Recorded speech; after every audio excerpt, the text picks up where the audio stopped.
Warahmatullahi wabarakatuh. Saya akan membuat video tentang etika batuk dan bersin menurut WHO. Video pertama ini adalah kebiasaan batuk yang salah dan tidak sesuai etika. 1. Tidak menutup mulut saat bersin. Dan kedua ini tidak mencuci tangan setelah bersin. 3 ini membuang ludah sembarangan. Dan 4 ini tidak membuang tisu sembarangan. Kemudian video dilanjutkan dengan 6 penjelasan langkah etika batuk dan bersin menurut WHO.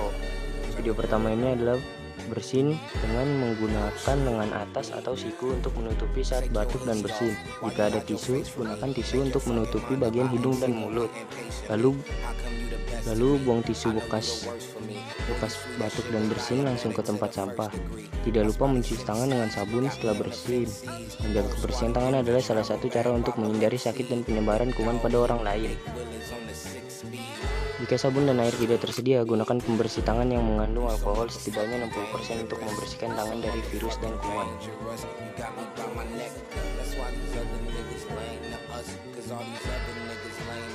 They show him no respect.